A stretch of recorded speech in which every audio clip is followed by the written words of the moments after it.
Hey guys, welcome to the latest episode of the SPTC podcast. I'm your host, as always, on a Monday now by myself, Simon Phillips, and we have a lot to talk about actually. There's lots of bits and pieces going on, lots of connecting parts, and obviously, I've been having a lot of questions about a few things and a few situations that are going on in the transfer market.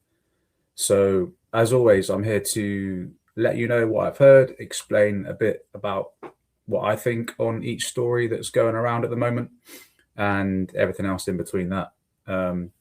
Before we get started, as always, this is going out on YouTube. It's also going out on my website, which is sptc.news. If you're not there and can get there and subscribe, please do. If you're just watching this elsewhere or watching a clip of it, then please do head to YouTube as well and hit the like and subscribe button on there. Say it every week, and I know some of you regular listeners are probably bored of hearing it now, but it's so important that you do that if you can to grow all these platforms and just keep it going, keep it rolling. Summer window is obviously huge for me. It's literally what I do. It's the main remit of this website and this channel. So yeah, please, any help and support is massively appreciated. And yeah, this community we've built here is great. So do come and join us at sptc.news. Let's get cracking anyway. Let's go through what we're going to talk about first, and then I will deliver any news and info I've got. To add to this, there will be full articles on each subject that I'm talking about today. I've got 4 exclusive transfer news articles out on the website explaining it in more detail.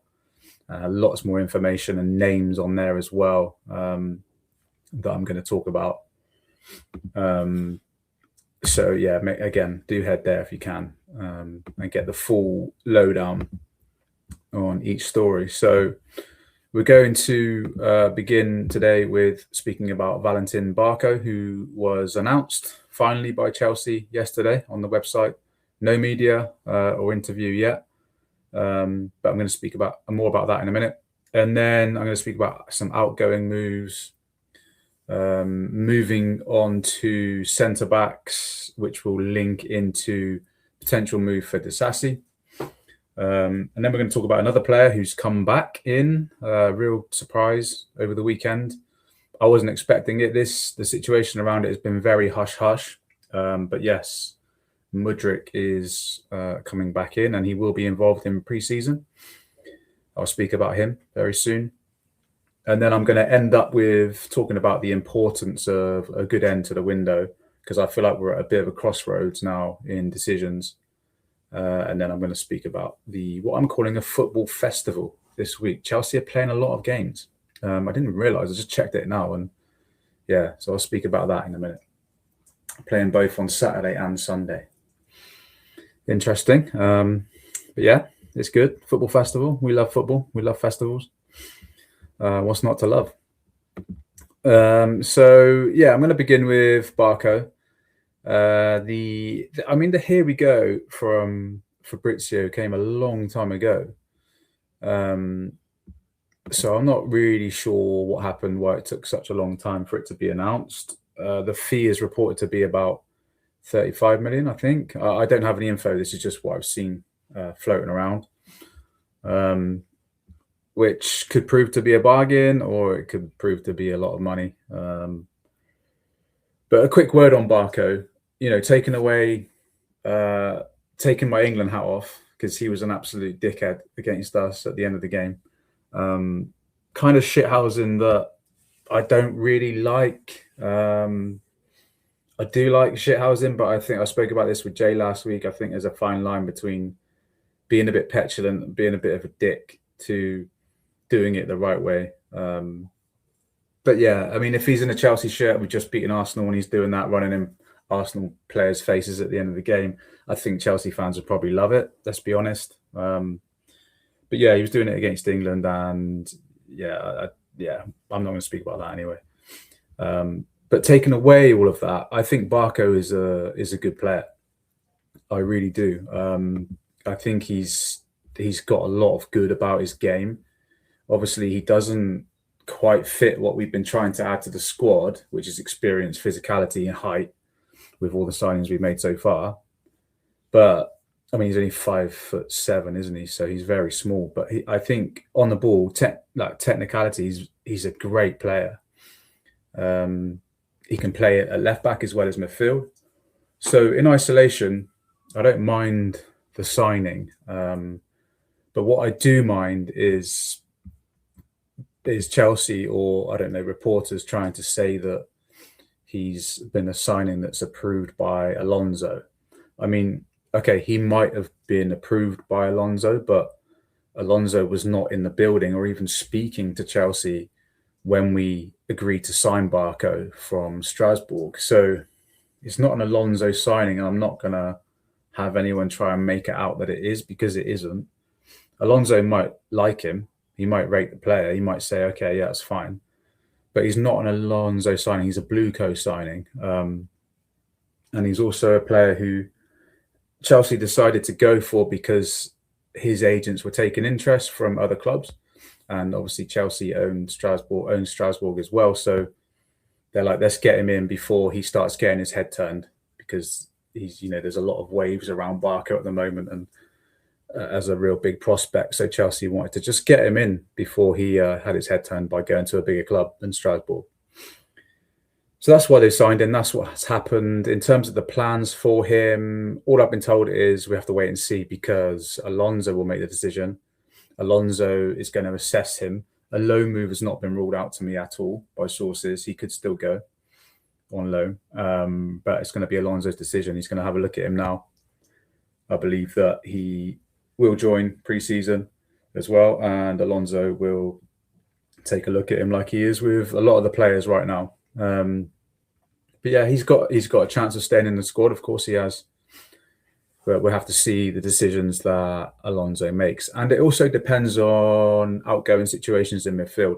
And this leads me into my next sort of subject. Everyone's going to be asking, are we just going to stick and be happy with Jordan Henderson and Barco as our new centre midfield additions this window? And I'll be shocked if that's the case. You have to remember things like Chelsea put in an offer for Alex Scott just a couple of weeks ago. This was when they already knew that Barco was coming, and they already knew they were going to get an experienced signing in midfield as well. They obviously went for Xhaka, couldn't get him, so pivoted to Henderson. So they knew that Henderson or Xhaka or someone like that was coming as well as Barco, and they still put an offer in for Alex Scott. So I don't buy the playing down of Chelsea not signing any more midfielders purely for that reason, and also what I've heard. But I know we went back to Bournemouth last week and spoke to them about Scott. So we're still trying to get Scott. The issue there is, I've had new info on this, and it explains more in the article today, is that Chelsea are basically at the moment being priced out of a move for Scott. Bournemouth are saying it's got to be at least 90 million for us to even start speaking seriously about letting him go. Chelsea put the offer in because they thought that would encourage the player to push for a move, and he hasn't actually done that yet. Obviously, he's not signed his new contract yet either, but he has other interested clubs in for him.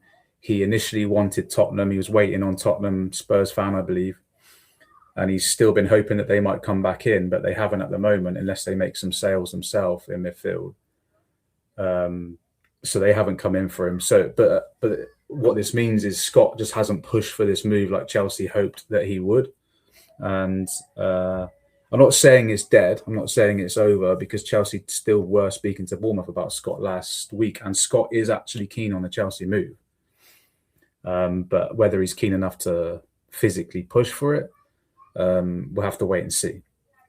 So Chelsea's plans, as I said last week, was to sign 2 more centre midfielders, and they still might. Heavily depends on outgoings, and I've been told a lot of our business now will depend on outgoings, which they're doing, we expect them to push through a number of outgoings. Obviously, we've got the situation with Enzo Fernandez. His agent's going to speak to the club this week. So we'll see what the conclusion is there. I still believe he will go. Everything I've been hearing suggests he will still go.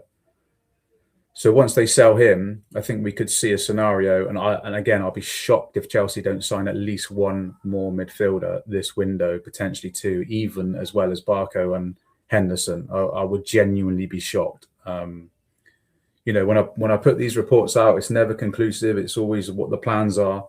Plans change. Sometimes plans don't happen, but yeah, I still believe Chelsea will sign at least one new centre midfielder based on everything I'm hearing. Potentially two, depending on Romeo Lavia and Dario Isugo, whether those two go. Isugo is likely to go on loan. Lavia, I've heard Alonso might not fancy. So we'll see. We'll see on that one. And obviously his injuries are an issue. So if they go, all three of them go, I fully expect Chelsea to get two new centre midfielders. But if only two go, then I think it'll be one new centre midfielder in the door. But I'll be shocked if there's none. Let's just put it that way. Same situation really around centre-backs. Chelsea tried to sign John Stones. And again, when people tell me or I see reports saying that, like the one this morning or last night, saying that Chelsea are close to finishing their incoming transfer business, and then on the end of that, it says, but it depends on outgoings. It's a silly report, really, because, yeah, of course it depends on outgoings. But Chelsea tried for John Stones. Every big outlet reported Chelsea interested in John Stones before he went to Inter. And that was at the same time as already knowing that Maxence Lacroix deal was done. It was just pending an announcement. So if we were going for Stones when we'd already signed Lacroix, and now all of a sudden we don't want another centre-back than what we've already got, then yeah, I'm a bit, I don't really believe that because we went for Stones, right? And we tried for Stones, I know that. I had that from very good sources. Stones just wanted to play in another league, so he's gone to Italy. But Chelsea, I'm hearing, are still looking at centre-backs. Contrasting info, you'll see from the article that will be out by now, actually 9:30 today on my website, that contrasting reports from my own sources, which doesn't happen that often. One of them's been saying that Chelsea still want to bring in another centre-back, but it does depend on outgoings. But that centre-back, the type of centre-back they want will be similar to Stones in terms of Premier League experience, that type of signing. Whereas other sources, I've heard from two other sources, in fact, that Chelsea have looked at different names this window. And the most recent one that I've heard is Giorgio Scalvini from Atalanta. He's been a name been given to me over the weekend by two sources. Chelsea have just made some checks on him. One of those sources even suggested that they've made some agent contact. So yeah, I mean, it's one. He's 22, so he's not experienced, but he's a player who's played well over 100 senior appearances in Serie A since 2021. So, you know, he's not inexperienced. He's not some teenager. So yeah, it'll be interesting to see what happens with centre backs. Chelsea need to sell a bunch of them, and again, you'll see in my articles on that today that I've got a load of info on centre backs and opinion as well on centre backs, which could be interesting. But yeah, I'm just going to pivot back to midfield really quick, because another thing these are the questions I've been getting from people, is, you know, we see a report and everyone goes off on it and saying, oh, Chelsea are not going to make any more signings in midfield and this, that, and the other. But I remember back to Fabrizio Romano putting out a report a couple of weeks ago, basically saying that Chelsea are going to go big in the midfield. I can't remember his exact wording, but he's basically suggesting that Chelsea are going to make a really big signing in midfield. Those are not Henderson and Barco, are they? Let's be honest. They're not the big signings in midfield. So if Romano's had this info, I've had this info, lots of other insiders have had this same info. It's got to be something there, unless Chelsea have all of a sudden just completely changed their minds on it and decided for whatever reason they can't do this now. But yeah, I mean, Romano had the info. So there was obviously something there, and there is obviously something there. Chelsea fans will not accept us going into next season with that midfield. I really don't think they will, because it's not good enough, is it? It won't be good enough. They need to sign at least one more new midfielder, and yeah. But I'll talk about that more at the end of the podcast, because I've got this this crossroads bit that I'm going to see the pod out with, which is quite an important bit to talk about. Anyway, where was I? Sounded very Somerset then, didn't I? I am from Somerset, but people tell me I don't really sound like I'm from Somerset, but I did then. Centre back. So yeah, EXCL, Dassasi, Chelsea and West Ham have agreed terms in principle for a deal there, permanent deal for Dassasi to go to West Ham. Dassasi has verbally agreed personal terms with West Ham. That's all ready to go. The personal terms include a buyout clause, which basically means Dassasi, a club can come in and buy Dassasi for a certain fee if West Ham don't get promoted back to the Premier League at the end of next season. So he's trying to protect himself there. But it's not done yet because Dassasi has basically said he just wants to wait a couple of weeks, or a week, at least a week now, because he is speaking to 3 other clubs and he wants to see if their proposals are serious and if they're going to come in properly. One club is a Premier League club and 2 from Italy. So yeah, Dassasi to West Ham is ready to go, but he just wants to see if he gets any better offers, which makes me think, West Ham, why are you just hanging around? But they love Dassasi. Dassasi loves West Ham and he loves the fans, and they've really taken to him. That's why he's considering dropping down a league. So yeah, I get it on all sides, really. I spoke earlier about assessing players, which is what Alonso's doing in pre-season, and then he's going to make his final decision. So this is what I'm saying. We could still see so much happen this window because Alonso hasn't made decisions on half of these players yet. He's looking at them in training and games, and then he's going to make his decision. One of them is Mudryk, as I mentioned earlier. Mudryk, Chelsea have been thinking about sending him out on loan. I don't know how quick this sort of came around because, as I said, it was very hush-hush on Mudryk. The whole situation all the way through was very quiet. No info on any of it was coming out. It's very there was a lot of legal issues behind it, and I don't think anyone was allowed to speak about it. I personally got given something, and I was like, I'm definitely not messing with that. I'm not messing with that info because it's not smart to start speaking about things like that when there's so many legalities behind it. But yeah, the whole situation was quiet, and all of a sudden, bam! Mudryk's back in the Chelsea squad. He's heading out for pre-season. Can he make it at Chelsea? Fan base are going wild, which I find strange. By the way, Mudryk has not done anything or shown anything in a Chelsea shirt to have such a mass backing that he has, and I guess that's just modern day football fandom, player standing, which is what fans tend to do now. Don't get me wrong, Mudryk has something about him, that there is that star appeal. He has shown in moments what he could do, and yeah, maybe he comes back and he shows that he is the player that he was being billed to be. But so far, up until this point, he hasn't shown that, and that to me is just a fact. I don't see the hysteria and the hype behind him, and yet. But I'm willing for him to prove me wrong, and if he comes in and balls out in a Chelsea shirt, then great. I'll join the player standing for Mudryk. But he's not Eden Hazard yet, is he? Or even close to it.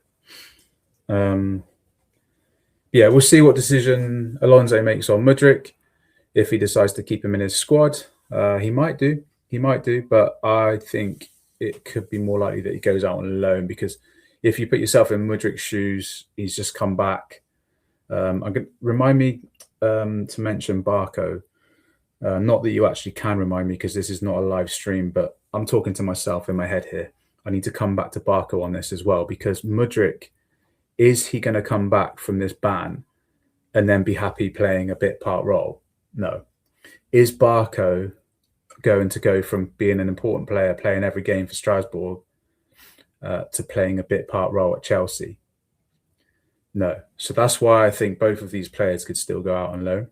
They're going to want to play football. And at the moment, Chelsea have got a massively, massively inflated squad, with those two coming in as well. And we need to make sales. I keep saying we need to make these sales, and time is running out. It's 3rd of August now, so less than 4 weeks remaining in this window. Chelsea need to push these sales through, and that has been emphasized to me as very important now, in order to get these extra players in the door who they want to sign. Goalkeepers, by the way, sorry, I'm really not going by my structure today, and I really like a structure, but I keep having these things flying into my head.